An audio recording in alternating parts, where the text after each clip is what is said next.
परम सत्कारयोग सत्संगत जी, प्रेम से कहिए सत्संगत।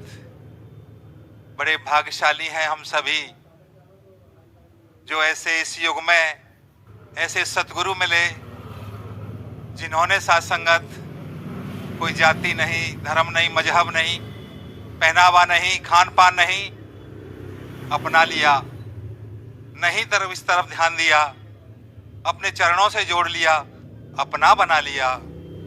सत्संगत हर युग में, चाहे वो त्रेता, फिर द्वापर या फिर आज कलयुग की बात करें, जिन्होंने भी त्याग किया अपने मान का, अभिमान का, वो सत्संगत अपनाए गए समय के सतगुरु के द्वारा।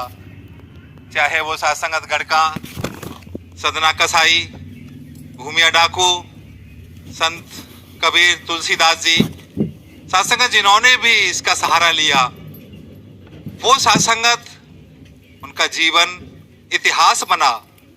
वो सत्संगत एक मिसाल बने इस जनमानस के लिए। उनको वो सत्संगत प्यार मिला और एक ऐसे इस संसार में भगत बनकर के जिए, खुद भी आनंद में रहे, औरों को भी प्रेरणा दी, और एक त्याग, एक समर्पण उनके जीवन में सत्संगत आया तो सत्संगत जीवन में निखार आया। जिस तरह से सत्संगत एक कली त्याग करती है तो सत्संगत वो फूल बनता है, फूल का त्याग होता है तो वो सत्संगत फल बनता है, और जब फल का त्याग होता है तो वो बीज बन के निखरता है। और बीज फिर जब इस पृथ्वी का सहारा लेता है, अपना त्याग कर देता है, समर्पण कर देता है, अपने आप को मिटा देता है, तो एक विशाल वृक्ष का रूप धारण कर लेता है।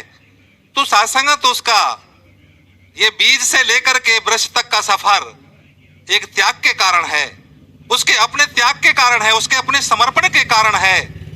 तो सत्संगत आज इंसान भी अगर अपने मान का, सम्मान का अगर त्याग करता है तो सत्संगत वो भी विस्तार से असीम को प्राप्त करता है, असीम की ओर बढ़ जाता है।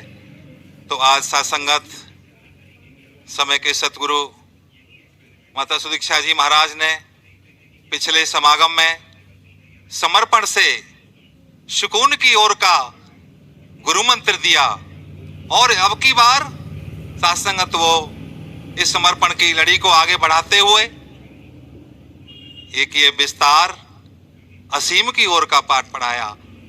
तो सत्संगत हम करके तो देखें, अपने त्याग को अपना करके तो देखें, समर्पित होकर के तो देखें। सत्संगत ये असीम स्वागत के लिए तैयार है। तो आज सत्संगत जिसकी हम भक्ति कर रहे हैं, जिसकी पूजा कर रहे हैं, उसको जान तो लें। यही तो आवाज इस मंच से दी जा रही है, जनमानस को दी जा रही है कि आओ रब के दर्शन कर लो। संदेश है इंसानों को। सत्संगत ये संदेश युगों से दिए गए, आज भी ये संदेश दिया जा रहा है कि सत्संगत अपने आप को धन्य कर लें, अपने मूल को पहचान करके, कहां से आए थे, शरीर त्याग करके कहां जाना है, इसको पहचान तो लें। तो सत्संगत यही एक भाव एक भगत के होता है कि सत्संगत जिसकी भक्ति, उसकी पूजा, उसका ज्ञान जरूरी है। कहे हरदेव पहले ईश्वर की पहचान जरूरी है। इसको पहचान करके फिर हम कुछ भी करें, गृहस्थ में रहें, हर कर्म करें, कोई भी कर्म करते चले जाएं, मुबारक है। पहले इस अपने निज स्वरूप की पहचान कर लें। यही एक अरदास प्रार्थना के साथ संगत हर भगत के जीवन में ये खुशियां आए, हर भगत आनंदित हो, इसका सहारा लेकर के अपने जीवन में खुशियों को प्राप्त करे। यही अरदास प्रार्थना प्यार से कहिए। धन्यकार जी।